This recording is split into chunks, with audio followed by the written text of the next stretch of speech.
जम्मू कश्मीर के लोगों को बड़ा तोहफा देते वक्त पीएम ने राहुल गांधी का बिना नाम लिए उनके आरोपों का जवाब भी दिया है। पीएम ने डीडीसी चुनाव का जिक्र किया और इसे जमहूरियत की जीत कही। साथ ही राहुल गांधी के तंज का जवाब तंज से ही दिया। लेकिन दोपहर होते होते श्रीनगर में उमर अब्दुल्ला ने मोर्चा संभाल लिया। उमर ने जम्मू कश्मीर सरकार पर जनादेश के अपहरण का आरोप लगा दिया है। उमर कह रहे हैं कि अगर डीडीसी चुनाव में लोकतंत्र की जीत हुई है तो फिर क्यों सरकारी तंत्र उनके नेताओं पर पाला बदलने का दबाव बना रहा है।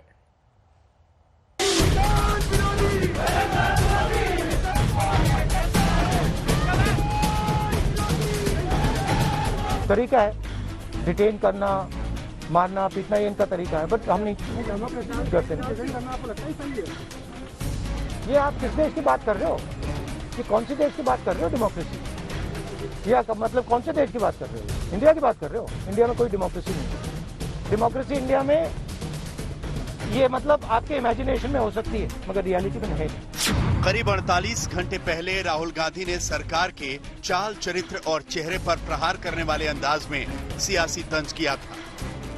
निशाना ये कि देश में आज अलग विचार रखने वाले दबाए जाते हैं। सरकार, उनकी पुलिस और पूरा तंत्र जाल बुनता है। लिहाजा भारत में लोकतंत्र अब सिर्फ कल्पना में है। अब बारी प्रधानमंत्री की थी। प्रधानमंत्री ने नाम लिए बिना राहुल गांधी को उसी अंदाज में जवाब दिया। जम्मू कश्मीर में डीडीसी चुनाव का उदाहरण पेश करते हुए सवाल पूछे, पुडुचेरी में कितने साल से पंचायत चुनाव नहीं हुए हैं? दिल्ली में कुछ लोग सुबह शाम आए दिन मोदी को कोसते रहते हैं, टोकते रहते हैं, अपशब्दों का प्रयोग कहते हैं और आए दिन मुझे लोकतंत्र सिखाने के लिए रोज नए नए पाठ बताते रहते हैं। मैं उन लोगों को जरा आज आईना दिखाना चाहता हूं।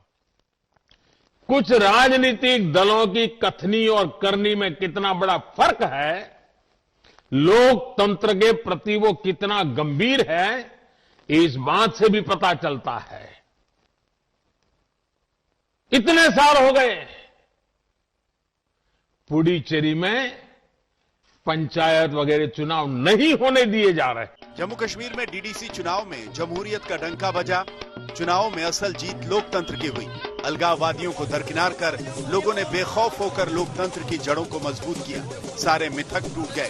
प्रधानमंत्री ने इन नतीजों का हवाला देते हुए एक तीर से दो निशाने साधे। मैं जम्मू कश्मीर के लोगों को लोकतंत्र को मजबूत करने के लिए भी अनेक अनेक अनेक अनेक बधाइयां देता हूं। डिस्ट्रिक्ट डेवलपमेंट काउंसिल के चुनाव ने एक नया अध्याय लिखा है। प्रधानमंत्री जम्मू कश्मीर के लोकतंत्र की जीत का डंका बजा रहे थे, वहीं उमर अब्दुल्ला राहुल गांधी की बात आगे बढ़ा रहे थे। उमर ने आरोप लगाया कि डीडीसी चुनाव में गुपकार की जीत से बीजेपी में हड़कंप मचा है। अब सरकार के अफसर गुपकार में सियासी तोड़फोड़ की साजिश रच रहे हैं। उनके उम्मीदवारों को घरों से उठाया जा रहा है। धन, बाहुबल और सरकारी जोर जबरदस्ती का इस्तेमाल हो रहा है। पता नहीं किन वजहों से हुकूमत के कुछ अफसरों ने किसके कमांड पे, ये हमें मालूम नहीं है, लेकिन नतीजे निकलने के बाद उन्होंने दखल देना शुरू किया है।